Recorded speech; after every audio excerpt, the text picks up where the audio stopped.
സകലത്തിൻ്റെയും സൃഷ്ടാവും പിതാവുമായ ദൈവത്തിൻ്റെയും കർത്താവായ യേശുക്രിസ്തുവിൻ്റെയും നാമത്തിൽ ഏവർക്കും സ്നേഹവന്ദനം. ഇന്ന് മെയ് 22. ഇന്ന് നമ്മൾ വായിക്കുന്ന ആദ്യത്തെ വായനാഭാഗം യോശുവ 8-ാം അധ്യായം. യോശുവ 8-ാം അധ്യായം 1-ാം വാക്യം മുതൽ. അനന്തരം യഹോവ യോശുവയോട് അരുളി ചെയ്തത്, ഭയപ്പെടരുത്, വിഷാദിക്കുകയുമരുത്. പടജനത്തെ ഒക്കെയും കൂട്ടി പുറപ്പെട്ട് ഹായിലേക്ക് ചെല്ലുക. ഞാൻ ഹായി രാജാവിനെയും അവന്റെ ജനത്തെയും പട്ടണത്തെയും ദേശത്തെയും നിന്റെ കയ്യിൽ തന്നിരിക്കുന്നു. എരിഹോവിനോടും അതിന്റെ രാജാവിനോടും ചെയ്തതുപോലെ നീ ഹായിയോടും അതിന്റെ രാജാവിനോടും ചെയ്യണം. എന്നാൽ അതിലെ കൊള്ളയെയും കന്നുകാലികളെയും നിങ്ങൾക്ക് എടുത്തുകൊള്ളാം. പട്ടണത്തിന്റെ പിൻഭാഗത്ത് പതിയിരിപ്പ് ആക്കണം. അങ്ങനെ യോശുവയും പടജനമൊക്കെയും ഹായിലേക്ക് പോകുവാൻ പുറപ്പെട്ടു. പരാക്രമശാലികളായ 30,000 പേരെ യോശുവ തിരഞ്ഞെടുത്ത് രാത്രിയിൽ അയച്ചു. അവരോട് കൽപ്പിച്ചത് എന്തെന്നാൽ, നിങ്ങൾ പട്ടണത്തിന്റെ പിൻഭാഗത്ത് പതിയിരിക്കണം. പട്ടണത്തോട് ഏറെ അകലാതെ എല്ലാവരും ഒരുങ്ങിയിരിപ്പിൻ. ഞാനും എന്നോടുകൂടെയുള്ള സകല ജനവും പട്ടണത്തോട് അടുക്കും. അവർ മുമ്പിലത്തെ പോലെ ഞങ്ങളുടെ നേരെ പുറപ്പെട്ടു വരുമ്പോൾ ഞങ്ങൾ അവരുടെ മുമ്പിൽ നിന്ന് ഓടും. അവർ ഞങ്ങളെ പിന്തുടർന്ന് പട്ടണം വിട്ട് പുറത്താകും. അവർ മുമ്പേ പോലെ നമ്മുടെ മുമ്പിൽ നിന്ന് ഓടിപ്പോകുന്നു എന്ന് അവർ പറയും. അങ്ങനെ ഞങ്ങൾ അവരുടെ മുമ്പിൽ നിന്ന് ഓടും. ഉടനെ നിങ്ങൾ പതിയിരിപ്പിൽ നിന്ന് എഴുന്നേറ്റ് പട്ടണം പിടിക്കണം. നിങ്ങളുടെ ദൈവമായ യഹോവ അത് നിങ്ങളുടെ കയ്യിൽ ഏൽപ്പിക്കും. പട്ടണം പിടിച്ച ശേഷം നിങ്ങൾ അതിന് തീ വെക്കണം. യഹോവയുടെ കൽപ്പന പ്രകാരം നിങ്ങൾ ചെയ്യണം.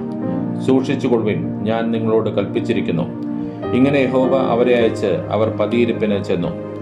ബേഥേലിനും ഹായിക്കും മധ്യേ ഹായിക്ക് പടിഞ്ഞാറ് അമർന്നു. യോശുവയോ ആ രാത്രി ജനത്തിന്റെ ഇടയിൽ താമസിച്ചു. യോശുവ അതികാലത്ത് എഴുന്നേറ്റ് ജനത്തെ പരിശോധിച്ചു. അവനും ഇസ്രായേൽ മൂപ്പന്മാരും ജനത്തിനു മുമ്പായി ഹായിക്ക് ചെന്നു.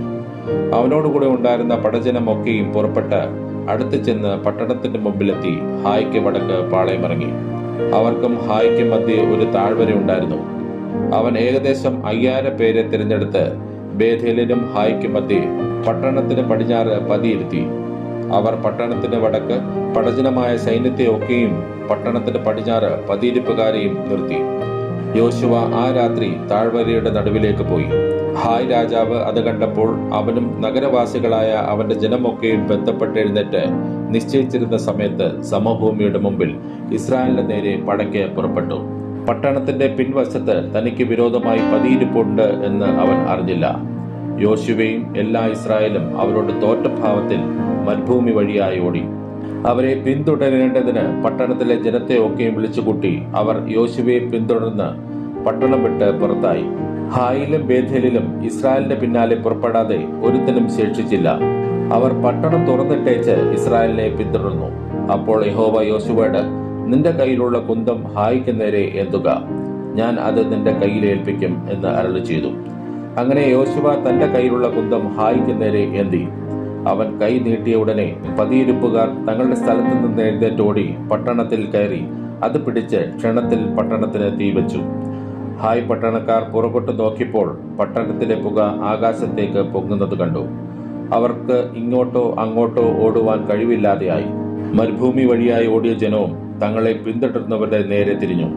പതിയിരിപ്പുകാർ പട്ടണം പിടിച്ച് പട്ടണത്തിലെ പുക മേലോട്ട് പോകുന്നു എന്ന് യോശുവയും എല്ലാ ഇസ്രായേലും കണ്ടപ്പോൾ മടങ്ങി വന്ന് പട്ടണക്കാരെ വെട്ടി.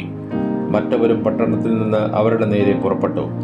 ഇങ്ങനെ ഇസ്രായേൽ ഇപ്പുറത്തും അപ്പുറത്തും അവർ നടുവിലുമായി. ഒരുത്തനും ശേഷിക്കുകയോ വഴുതിപ്പോവുകയോ ചെയ്യാതെ വണ്ണം അവരെ വെട്ടിക്കളഞ്ഞു. ഹായ് രാജാവിനെ അവർ ജീവനോട് പിടിച്ച് യോശുവയുടെ അടുക്കൽ കൊണ്ടുവന്നു. ഇസ്രായേൽ തങ്ങളെ പിന്തുടർന്ന ഹായ് പട്ടണക്കാരെ ഒക്കെയും വെളിമ്പ്രദേശത്ത് മരുഭൂമിയിൽ വെച്ച് കൊന്നു തീർക്കുകയും അവർ ഒട്ടൊഴിയാതെ എല്ലാവരും വാളിന്റെ വായ്ത്തലാൽ വീണൊടുങ്ങുകയും ചെയ്ത ശേഷം ഇസ്രായേലരൊക്കെയും ഹായിലേക്ക് മടങ്ങിച്ചെന്ന് വാളിന്റെ വായ്ത്തലയാൽ അതിനെ സംഹരിച്ചു. അന്ന് പുരുഷന്മാരും സ്ത്രീകളുമായി വീണൊടുങ്ങിയവർ ആകെ 12,000 പേർ. ഹായ് പട്ടണക്കാർ എല്ലാവരും തന്നെ. ഹായ് പട്ടണക്കാരെ ഒക്കെയും നിർമൂലമാക്കും വരെ കുന്തമേന്തിയ കൈ യോശുവ പിൻവലിച്ചില്ല. യഹോവ യോശുവയോട് കൽപ്പിച്ച വചനപ്രകാരം ഇസ്രായേലർ പട്ടണത്തിലെ കന്നുകാലികളെയും കൊള്ളയെയും തങ്ങൾക്കായിട്ട് തന്നെ എടുത്തു. പിന്നെ യോശുവ ഹായ് പട്ടണം ചുട്ട് സദാകാലത്തേക്കും ഒരു മൺകുന്നും ശൂന്യഭൂമിയുമാക്കി തീർത്തു. അത് ഇന്നുവരെയും അങ്ങനെ കിടക്കുന്നു. ഹായ് രാജാവിനെ അവർ സന്ധ്യ വരെ ഒരു മരത്തിൽ തൂക്കി. സൂര്യൻ അസ്തമിച്ചപ്പോൾ യോശുവയുടെ കൽപ്പന പ്രകാരം ശവം മരത്തിൽ നിന്നിറക്കി പട്ടണവാതിൽക്കൽ ഇടുകയും അതിന്മേൽ ഇന്നുവരെ നിൽക്കുന്ന ഒരു വലിയ കൽക്കുന്ന് കൂട്ടുകയും ചെയ്തു. അനന്തരം യോശുവ ഇസ്രായേലിന്റെ ദൈവമായ യഹോവയ്ക്ക് ഏബാൽ പർവ്വതത്തിൽ ഒരു യാഗപീഠം പണിതു. യഹോവയുടെ ദാസനായ മോശ ഇസ്രായേൽ മക്കളോട് കൽപ്പിച്ചതുപോലെയും മോശയുടെ ന്യായപ്രമാണ പുസ്തകത്തിൽ എഴുതിയിരിക്കുന്നത് പോലെയും ചെത്തുകയോ ഇരുമ്പ് തൊടുവിക്കുകയോ ചെയ്യാത്ത കല്ലുകൊണ്ടുള്ള ഒരു യാഗപീഠം തന്നെ. അവർ അതിന്മേൽ യഹോവയ്ക്ക് ഹോമയാഗങ്ങളും സമാധാനയാഗങ്ങളും അർപ്പിച്ചു. മോശ എഴുതിയിരുന്ന ഒരു ന്യായപ്രമാണത്തിന്റെ ഒരു പകർപ്പ് അവൻ അവിടെ ഇസ്രായേൽ മക്കൾ കാണുകെ ആ കല്ലുകളിൽ എഴുതി. എല്ലാ ഇസ്രായേലും അവരുടെ മൂപ്പന്മാരും പ്രമാണികളും ന്യായാധിപന്മാരും യഹോവയുടെ നിയമപ്പെട്ടകം ചുമന്ന ലേവ്യരായ പുരോഹിതന്മാരുടെ മുമ്പാകെ സ്വദേശിയും പരദേശിയും ഒരുപോലെ പെട്ടകത്തിന് ഇപ്പുറത്തും അപ്പുറത്തും നിന്നു. അവരിൽ പാതിപേർ ഗെരീസീം പർവ്വതത്തിന്റെ വശത്തും പാതിപേർ ഏബാൽ പർവ്വതത്തിന്റെ വശത്തും നിന്നു. അവർ ഇസ്രായേൽ ജനത്തെ അനുഗ്രഹിക്കണമെന്ന് യഹോവയുടെ ദാസനായ മോശ മുമ്പേ കൽപ്പിച്ചിരുന്നത് പോലെ തന്നെ. അതിനുശേഷം അവർ ന്യായപ്രമാണ പുസ്തകത്തിൽ എഴുതിയിരിക്കുന്നത് പോലെയൊക്കെയും അനുഗ്രഹവും ശാപവുമായ ന്യായപ്രമാണ വചനങ്ങളെല്ലാം വായിച്ചു. മോശ കൽപ്പിച്ച സകലത്തിലും സ്ത്രീകളും കുട്ടികളും ഉൾപ്പെടെ ഇസ്രായേൽ സഭ മുഴുവനും അവരോടുകൂടെ വന്നിരുന്ന പരദേശികളും കേൾക്കെ യോശുവ മോശ കൽപ്പിച്ച സകലത്തിലും യാതൊന്നും വായിക്കാതെ വിട്ടുകളഞ്ഞില്ല. ഇന്നും നമ്മൾ വായിക്കുന്ന രണ്ടാമത്തെ വായനാഭാഗം യെശയ്യാ പ്രവാചകന്റെ പുസ്തകം 12-ാം അധ്യായം. യെശയ്യാ പ്രവാചകന്റെ പുസ്തകം 12-ാം അധ്യായം 1-ാം വാക്യം മുതൽ. അന്നാളിൽ നീ പറയുന്നത് എന്തെന്നാൽ, യഹോവേ, നീ എന്നോട് കോപിച്ച് നിന്റെ കോപം മാറി നീ എന്നെ ആശ്വസിപ്പിച്ചിരിക്കാൻ ഞാൻ നിനക്ക് സ്തോത്രം ചെയ്യുന്നു. ഇതാ ദൈവം എന്റെ രക്ഷ, യഹോവയായ യാഹ് എന്റെ ബലവും എന്റെ ഗീതവും ആയിരിക്കൊണ്ടും അവൻ എന്റെ രക്ഷയായി തീർന്നിരിക്കൊണ്ടും ഞാൻ ഭയപ്പെടാതെ ആശ്രയിക്കും. അതുകൊണ്ട് നിങ്ങൾ സന്തോഷത്തോടെ രക്ഷയുടെ ഉറവുകളിൽ നിന്ന് വെള്ളം കോരും. അന്നാളിൽ നിങ്ങൾ പറയുന്നത്, യഹോവയ്ക്ക് സ്തോത്രം ചെയ്യുവിൻ, അവന്റെ നാമത്തെ വിളിച്ചപേക്ഷിപ്പിൻ, ജാതികളുടെ ഇടയിൽ അവന്റെ പ്രവൃത്തികളെ അറിയിപ്പിൻ, അവന്റെ നാമം ഉന്നതമായിരിക്കുന്നു എന്ന് പ്രസ്താവിപ്പിൻ. യഹോവയ്ക്ക് കീർത്തനം ചെയ്യുവിൻ, അവൻ ശ്രേഷ്ഠമായത് ചെയ്തിരിക്കുന്നു, അത് ഭൂമിയിലെല്ലായിടവും പ്രസിദ്ധമായി വരട്ടെ. സിയോൻ നിവാസികളെ, ഇസ്രായേലിന്റെ പരിശുദ്ധൻ നിങ്ങളുടെ മധ്യേ വലിയവനായിരിക്കാൽ ഘോഷിച്ചുല്ലസിപ്പിൻ. ഇന്ന് നമ്മൾ വായിക്കുന്ന മൂന്നാമത്തെ വായനാഭാഗം അപ്പോസ്തലനായ പൗലോസ് തിമോഥെയോസിന് എഴുതിയ 1-ാം ലേഖനം 1, 2, 3 അധ്യായങ്ങൾ. അപ്പോസ്തലനായ പൗലോസ് തിമോഥെയോസിന് എഴുതിയ 1-ാം ലേഖനം 1-ാം അധ്യായം 1-ാം വാക്യം മുതൽ. നമ്മുടെ രക്ഷിതാവായ ദൈവത്തിന്റെയും നമ്മുടെ പ്രത്യാശയായ ക്രിസ്തുവേശുവിന്റെ കൽപ്പന പ്രകാരം ക്രിസ്തുവേശുവിന്റെ അപ്പോസ്തലനായ പൗലോസ് വിശ്വാസത്തിൽ നിജപുത്രനായ തിമോഥെയോസിന് എഴുതുന്നത്, പിതാവായ ദൈവത്തിൽ നിന്നും നമ്മുടെ കർത്താവായ ക്രിസ്തുവേശുവിൽ നിന്നും നിനക്ക് കൃപയും കനിവും സമാധാനവും ഉണ്ടാകട്ടെ. അന്യത ഉപദേശിക്കരുതെന്നും വിശ്വാസം എന്ന ദൈവവ്യവസ്ഥയ്ക്കല്ല തർക്കങ്ങൾക്ക് മാത്രം ഒതുങ്ങുന്ന കെട്ടുകഥകളെയും അന്തമില്ലാത്ത വംശാവലികളെയും ശ്രദ്ധിക്കരുതെന്ന് ചിലരോട് ആജ്ഞാപിക്കേണ്ടതിന് നീ എഫെസോസിൽ താമസിക്കണം എന്ന് ഞാൻ മക്കദോനിക്ക് പോകുമ്പോൾ അപേക്ഷിച്ചതുപോലെ ഇപ്പോഴും ചെയ്യുന്നു. ആജ്ഞയുടെ ഉദ്ദേശമോ ശുദ്ധഹൃദയം, നല്ല മനസാക്ഷി, നിർവ്യാജ വിശ്വാസം എന്നിവയാൽ ഉളവാകുന്ന സ്നേഹം തന്നെ. ചിലർ ഇവ വിട്ടുമാറി വൃഥാവാദത്തിലേക്ക് തിരിഞ്ഞ് ധർമ്മോപദേഷ്ടാക്കന്മാരായിരിക്കാൻ ഇച്ഛിക്കുന്നു. തങ്ങൾ പറയുന്നത് ഇന്നതെന്നും സ്ഥാപിക്കുന്നത് ഇന്നതെന്നും ഗ്രഹിക്കുന്നില്ലതാനും. ന്യായപ്രമാണമോ നീതിമാനല്ല, അധർമ്മികൾ, അഭക്തർ, അനുസരണക്കെട്ടവർ, പാപികൾ, അശുദ്ധർ, ബാഹ്യന്മാർ, പിതൃഹന്താക്കൾ, മാതൃഹന്താക്കൾ, കൊലപാതകർ, ദുർനടപ്പുകാർ, പുരുഷമൈഥുനക്കാർ, നരമോഷ്ടാക്കൾ, ഭോഷ്ക് പറയുന്നവർ, കള്ളസത്യം ചെയ്യുന്നവർ എന്നീ വകക്കാർക്കും പഥ്യോപദേശത്തിന് വിപരീതമായ മറ്റ് ഏതിനും അത്രേ വെച്ചിരിക്കുന്നത് എന്ന് ഗ്രഹിച്ചുകൊണ്ട് അതിനെ ന്യായോചിതമായി ഉപയോഗിച്ചാൽ ന്യായപ്രമാണം നല്ലത് തന്നെ എന്ന് നാം അറിയുന്നു. ഈ പരിജ്ഞാനം എങ്കൽ ഭരമേൽപ്പിച്ചിരിക്കുന്നതായി ധന്യനായ ദൈവത്തിന്റെ മഹത്വമുള്ള സുവിശേഷത്തിന് അനുസാരമായത് തന്നെ. എനിക്ക് ശക്തി നൽകിയ ക്രിസ്തുവേശു എന്ന നമ്മുടെ കർത്താവ് എന്നെ വിശ്വസ്തൻ എന്ന് എണ്ണി ശുശ്രൂഷയ്ക്കാക്കിയത് കൊണ്ട് ഞാൻ അവനെ സ്തുതിക്കുന്നു. മുമ്പേ ഞാൻ ദൂഷകനും ഉപദ്രവിയും നിഷ്ഠൂരനും ആയിരുന്നു. എങ്കിലും അവിശ്വാസത്താൽ അറിയാതെ ചെയ്തതാകൊണ്ട് എനിക്ക് കരുണ ലഭിച്ചു. നമ്മുടെ കർത്താവിന്റെ കൃപ ക്രിസ്തുവേശുവിലുള്ള വിശ്വാസത്തോടും സ്നേഹത്തോടും കൂടെ അത്യന്തം വർദ്ധിച്ചുമിരിക്കുന്നു. ക്രിസ്തുവേശു പാപികളെ രക്ഷിപ്പാൻ ലോകത്തിൽ വന്നു എന്നുള്ളത് വിശ്വാസിയവും എല്ലാവരും അംഗീകരിപ്പാൻ യോഗ്യവുമായ വചനം തന്നെ. ആ പാപികളിൽ ഞാൻ ഒന്നാമൻ. എന്നിട്ടും യേശുക്രിസ്തു നിത്യജീവനായിക്കൊണ്ട് തന്നിൽ വിശ്വസിപ്പാനുള്ളവർക്ക് ദൃഷ്ടാന്തത്തിനായി സകല ദീർഘക്ഷമയും ഒന്നാമനായ എന്നിൽ കാണിക്കേണ്ടതിന് എനിക്ക് കരുണ ലഭിച്ചു. നിത്യരാജാവായി അക്ഷയനും അദൃശ്യനുമായ ഏകദൈവത്തിന് എന്നേക്കും ബഹുമാനവും മഹത്വവും ആമേൻ. മകനെ തിമോഥെയോസേ, നിന്നെക്കുറിച്ച് മുമ്പുണ്ടായ പ്രവചനങ്ങൾക്ക് ഒത്തവണ്ണം ഞാൻ ഈ ആജ്ഞ നിനക്ക് ഏൽപ്പിക്കുന്നു. നീ വിശ്വാസവും നല്ല മനസാക്ഷിയും ഉള്ളവനായി അവയെ അനുസരിച്ച് നല്ല യുദ്ധസേവ ചെയ്യുക. ചിലർ നല്ല മനസാക്ഷി തള്ളിക്കളഞ്ഞിട്ട് അവരുടെ വിശ്വാസക്കപ്പൽ തകർന്നുപോയി. ഹുമനയോസും അലക്സണ്ടറും ഈ കൂട്ടത്തിൽ ഉള്ളവരാകുന്നു. അവർ ദൂഷണം പറയാതിരിപ്പാൻ പഠിക്കേണ്ടതിന് ഞാൻ അവരെ സാത്താനെ ഏൽപ്പിച്ചിരിക്കുന്നു. അപ്പോസ്തലനായ പൗലോസ് തിമോഥെയോസിന് എഴുതിയ 1-ാം ലേഖനം 2-ാം അധ്യായം 1-ാം വാക്യം മുതൽ.